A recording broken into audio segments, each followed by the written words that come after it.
سونے نے سونے نبی دے یار بڑے سونے نے سارے صحابہ وچوں چار بڑے سونے نے سارے صحابہ وچوں چار بڑے سونے میں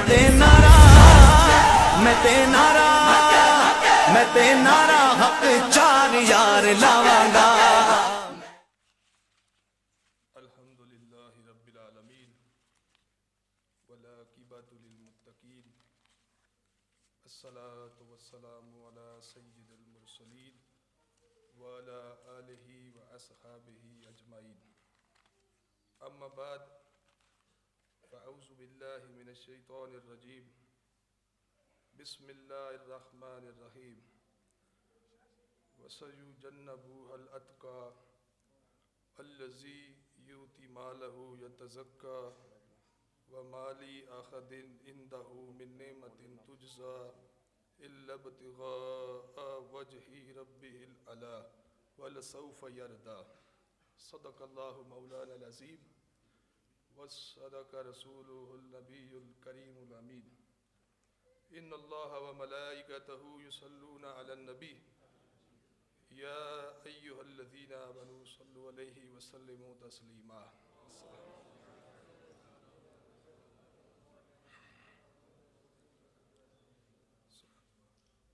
حمد باری تعالی اور آقا علیہ السلام کی بارگاہ بے کس پناہ میں ہدیہ درود و صلاۃ و سلام کا نذرانہ پیش کرنے کے بعد رب العالمین کی بارگاہ میں دعا ہے کہ رب العالمین مجھے صحیح اور حق بیان کرنے کی توفیق عطا فرمائے اور جو میں بیان کروں ہم سب کو اس پر عمل کرنے کی توفیق عطا فرمائے۔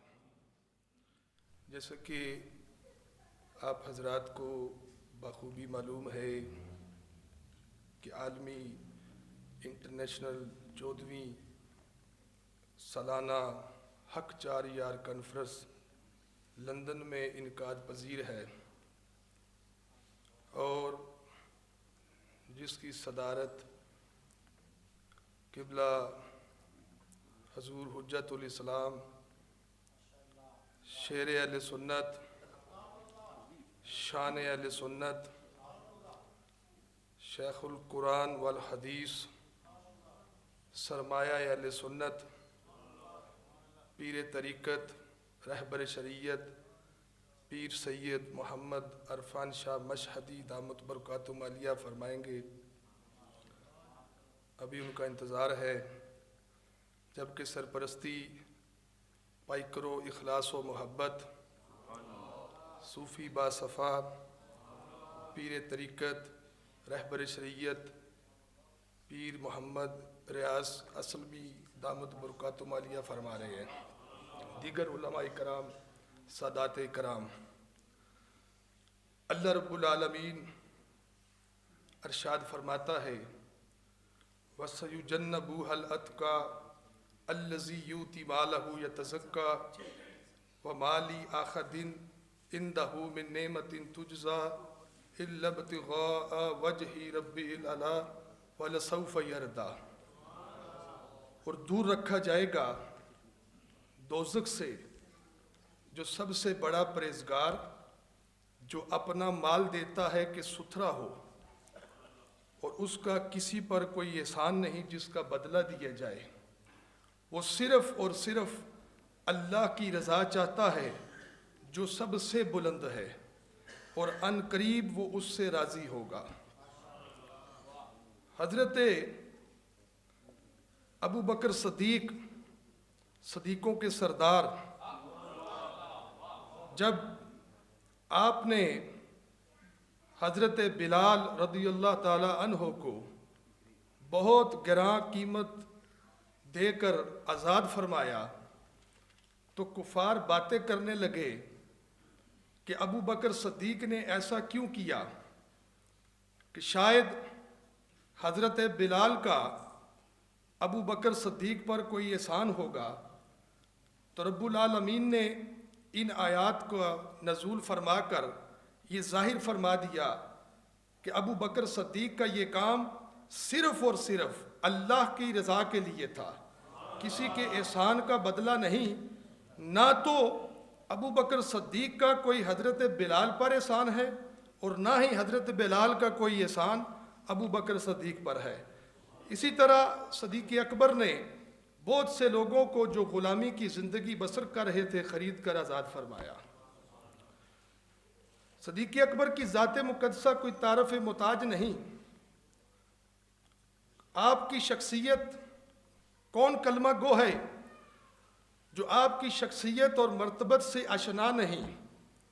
فارن کی چوٹیوں سے جب آفتاب اسلام بلند ہوا، معلم انسانیت نبی کائنات صلی اللہ علیہ وآلہ وسلم نے جب دعوت اسلام دی تو سب سے پہلے جس قلب مقدس مطہر نے انوار ایمانی کو اپنے اندر جذب کیا اور اسلام کی نورانی دعوت کا نشیمن بنا، وہ صرف اور صرف ابو بکر صدیق کا دل تھا۔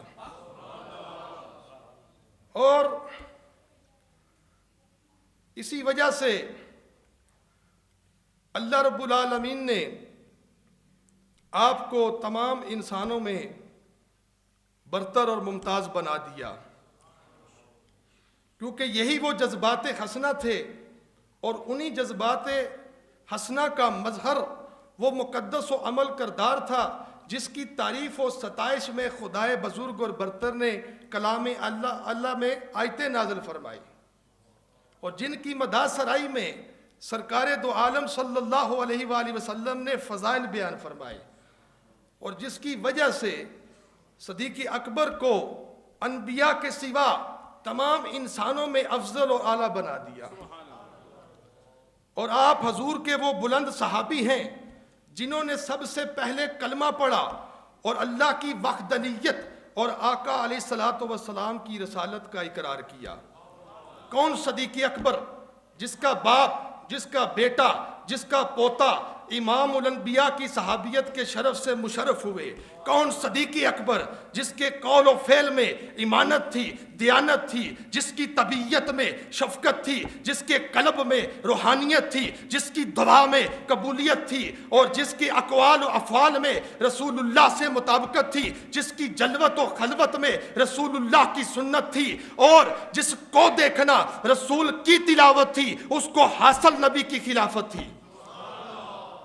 امامت کے ساتھ ساتھ جس کے فیصلے میں عدالت تھی، میدان جنگ میں بہادروں کی سی شجاعت تھی، جس کے مال میں سخاوت تھی، اور جس کی عادت تھی رائے خدا میں گھر کا گھر لٹا دینا، کس زبان سے ہو بیاں مرتبہ صدیق اکبر کا کہ یار غارے محبوب خدا ہے صدیق اکبر کا۔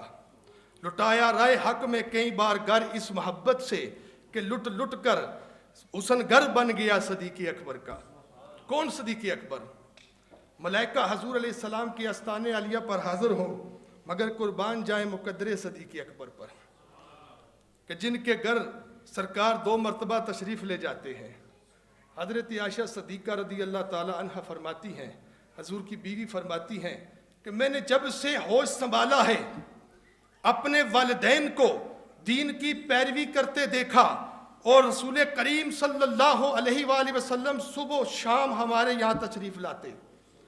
ابو ہریرہ رضی اللہ تعالیٰ عنہ سے روایت ہے کہ سرکار دو عالم نے ارشاد فرمایا کہ جب بندہ حج کرتا ہے پھر وہ فاحش کلام اور گناہ نہیں کرتا، پھر جب وہ لوٹتا ہے تو ایسے ہو جاتا ہے جیسے اس کی ماں نے اسے ابھی جنم دیا ہو۔ تو پتہ یہ چلا کہ حج کرنے والا حاجی جب حج کر لیتا ہے پھر وہ ایسا ہو جاتا ہے کہ جیسے اس کے ذمے کوئی گناہ نہیں۔ تو پتہ چلا جب بچہ پیدا ہوتا ہے اس کے ذمے بھی کوئی گناہ نہیں ہوتا۔ پھر صدیق اکبر کے مقدر پر قربان جائیں، پھر جو کعبہ کے کعبے کو دیکھنے والا ہو، کعبہ کے کعبے کو دیکھنے والا ہو، نماز پڑھنے والا نمازی ہو، جہاد کرنے والا غازی ہو، حج کرنے والا حاجی ہو، اور حالت ایمان میں حضور کو دیکھنے والا صحابی ہو، پھر اس کی شان یہ ہو افضل البشر بعد الانبیاء جس کی شان ہو۔ تو پھر کہنے دو کعبے کی زیارت کرنے سے، کعبے کی زیارت کرنے سے حقدار جنت کے بنتے ہیں، بھلا ان کو ہم پھر کیا سمجھیں، جو یار کے گھر میں رہتے ہیں، بھلا ان کو ہم پھر کیا سمجھیں، جو یار کے گھر میں رہتے ہیں۔ کون صدیق اکبر جس نے کلمہ پڑھا، کلمے والے کو دیکھا، اذان سنی تو اذان والے کو دیکھا، قرآن پڑھا صاحب قرآن کو دیکھا، خطبہ سنا خطبے والے کو دیکھا، درود پڑھا درود والے کو دیکھا، جس کی شان نبی علیہ السلام نے یوں بیان فرمائی ہے کہ تمام انسانوں میں سب سے بڑھ کر مجھ پر اپنی صحبت اور مال سے احسان کرنے والے ابو بکر صدیق ہیں۔ کہہ دو سبحان اللہ۔ حضور فرماتے ہیں کہ جس نے مجھ پر احسان کیے، میں نے سب کے احسانوں کا بدلہ دنیا میں چکا دیا سوائے ابو بکر کے احسانوں کا، رب العالمین روز قیامت میری طرف سے ان کو عطا فرمائے گا۔ حضور فرماتے ہیں کہ مجھے کبھی بھی کسی کے مال سے اتنا نفع نہ پہنچا جتنا ابو بکر صدیق کے مال سے پہنچا۔ حضور فرماتے ہیں اگر میں خدا کے سوا کسی کو اپنا خلیل بناتا تو وہ ابو بکر صدیق کو بناتا۔ سن لو کہ میں اللہ کا خلیل ہوں۔ مقدر صدیق اکبر پر قربان جائیں، شان صدیق اکبر پر قربان جائیں کہ حضور علیہ السلام ارشاد فرما رہے ہیں کہ میں ابو بکر صدیق کا اس قدر احسان مند ہوں کہ میں نے ان کے احسانوں کا بدلہ دنیا میں نہیں چکایا بلکہ رب العالمین روز قیامت میری طرف سے عطا فرمائے گا۔ عمرو بن عاص فرماتے ہیں کہ حضور کی بارگاہ میں حاضر تھے، دوران گفتگو عرض کی یا رسول اللہ صلی اللہ علیہ وآلہ وسلم ارشاد فرمائیے آپ کو سب سے زیادہ محبت کس سے ہے؟ تو حضور علیہ السلام ارشاد فرماتے ہیں کہ مجھے سب سے زیادہ محبت حضرت عائشہ صدیقہ رضی اللہ عنہا سے ہے۔ وہ فرماتے ہیں پھر عرض کیا یا رسول اللہ صلی اللہ علیہ وآلہ وسلم ارشاد فرمائیے کہ مردوں میں سب سے زیادہ محبت کس سے ہے؟ تو سرکار دو عالم ارشاد فرماتے ہیں ابوہا یعنی عائشہ صدیقہ رضی اللہ عنہا کے باپ ابو بکر صدیق رضی اللہ عنہ سے۔ محبوبہ محبوب رب العالمین حضرت عائشہ صدیقہ فرماتی ہیں ایک رات بہت چاندنی تھی اور آسمان پر ستارے جل مل سے جگمگا رہے تھے، مدینے کے چاند میری گود میں سر انور رکھ کر استراحت فرما رہے تھے۔ جب میں نے آسمان کے ستاروں کو دیکھا حضور کی بارگاہ میں عرض کیا یا رسول اللہ صلی اللہ علیہ وآلہ وسلم کیا کسی کی نیکیاں آسمان کے ستاروں کے برابر بھی ہوں گی؟ پتہ چلا یہاں سے کہ سیدہ پاک کا بھی یہی عقیدہ ہے کہ حضور علیہ السلام کو آسمان کے تمام ستاروں کی تعداد کا بھی علم ہے اور امت کی نیکیوں کا بھی علم ہے۔ حضرت عائشہ فرماتی ہیں میں نے عرض کیا یا رسول اللہ صلی اللہ علیہ وآلہ وسلم کیا کسی کی نیکیاں آسمان کے ستاروں کے برابر بھی ہوں گی؟ حضور نے فرمایا نعم عمر، ہاں وہ عمر ہیں جن کی نیکیاں آسمان کے ستاروں کے برابر ہیں۔ آپ فرماتی ہیں میں نے عرض کیا یا رسول اللہ صلی اللہ علیہ وآلہ وسلم میرے باپ ابو بکر کی نیکیاں کدھر گئی؟ حضور فرماتے ہیں اے عائشہ عمر کی ساری نیکیاں ابو بکر صدیق کی نیکیوں میں سے ایک نیکی کی طرح ہے۔ اور علماء اس ایک نیکی کا ذکر کرتے ہیں، وہ غار والی نیکی کا ذکر کرتے ہیں۔ کون؟ صدیق اکبر۔ علی پاک تشریف فرما ہیں، ابو بکر صدیق تشریف لاتے ہیں، علی پاک کو دیکھ کر تبسم فرماتے ہیں اور علی پاک تبسم کی وجہ پوچھتے ہیں تو ابو بکر صدیق فرماتے ہیں یا علی مشکل کشا علی شیر خدا علی آپ کو مبارک ہو، آپ کو مبارک ہو۔ علی پاک پوچھتے ہیں کہ پیارے صدیق کس بات کی؟ صدیق اکبر فرماتے ہیں یا علی مشکل کشا علی رسول کریم صلی اللہ علیہ وآلہ وسلم نے مجھ سے ارشاد فرمایا ہے کہ جسے علی آپ ٹکٹ دیں گے وہ جنت میں جائے گا۔ اور آگے جب علی پاک نے سنا تو آپ فرمانے لگے پیارے صدیق آپ کو بھی مبارک ہو۔ صدیق اکبر یا علی وہ کس بات کی؟ یا علی وہ کس بات کی؟ تو علی پاک فرماتے ہیں کہ پیارے صدیق جس طرح سرکار دو عالم صلی اللہ علیہ وآلہ وسلم نے آپ سے ارشاد فرمایا کہ جسے میں علی ٹکٹ دوں گا وہ جنت میں جائے گا، اسی طرح پیارے صدیق سرکار دو عالم صلی اللہ علیہ وآلہ وسلم نے مجھ سے ارشاد فرمایا ہے کہ اے علی میرے صدیق کے دشمن کو ٹکٹ نہ دینا۔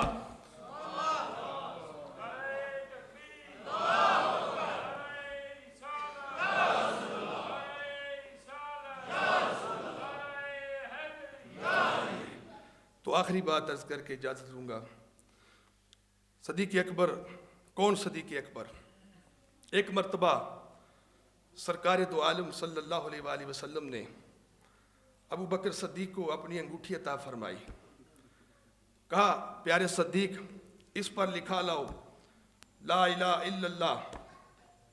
صدیق اکبر وہ انگوٹھی لے کر نکاس کے پاس گئے, اس سے کہا اس پر لکھ دو لا الہ الا اللہ محمد الرسول اللہ.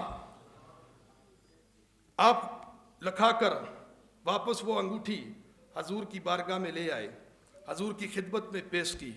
جب حضور نے اس انگوٹھی کو دیکھا تو اس پر لکھا ہوا تھا لا الہ الا اللہ محمد الرسول اللہ ابو بکر صدیق. حضور نے پوچھا پیارے صدیق یہ زیادتی کیسی ہے؟